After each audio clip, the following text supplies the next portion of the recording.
Mr. Speaker, the Prime Minister has abandoned his commitment. He has betrayed Canadians.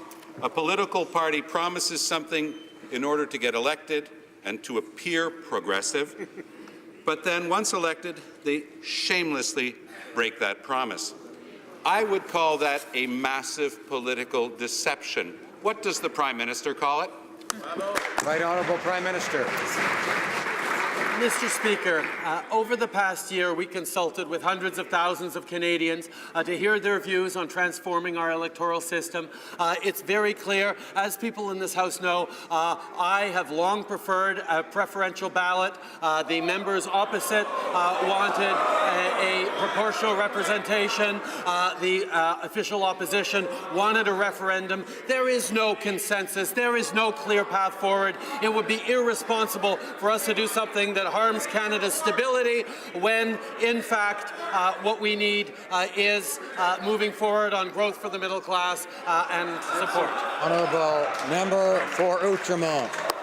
The Prime Minister obviously never read the report, Mr. Speaker.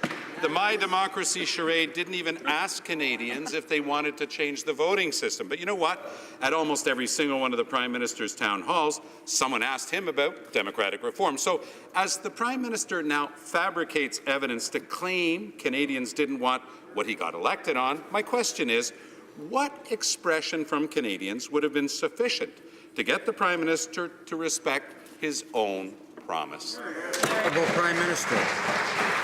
It is very clear, Mr. Speaker, there is no consensus amongst Canadians on how or even whether to reform our electoral system and to change the mode of election. That's why we're going to focus on strengthening our resistance and resilience to cyber attacks from foreign interveners.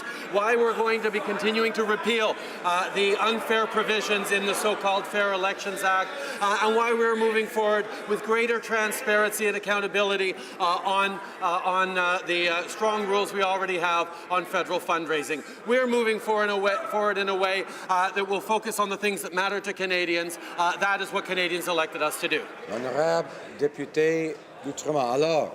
Cyber attacks? What about attacks on truth, Mr. Speaker? The Prime Minister made this promise hundreds of times during the election. He wrote it in his party's platform. He put it in his very first throne speech. You know what? They promised it 1,813 times since they got elected. That's the real number, Mr. Speaker. How can Canadians trust anything this Prime Minister has to say after he has so blatantly and intentionally betrayed his own word? Right Honourable Prime Minister. Contrary, Mr. Speaker, we spent a year listening to Canadians, talking with them, hearing from a broad range of views, seeing the firmly held views that a number of people feel on that, and understanding that there is no clear path forward, there is no consensus. A referendum would be a bad idea. Moving forward in a divisive policy would be a bad idea. The fact of the matter is, I am not going to do something that is wrong for Canadians just to tick off a box on an electoral platform. That's not the kind of the Prime Minister I will be.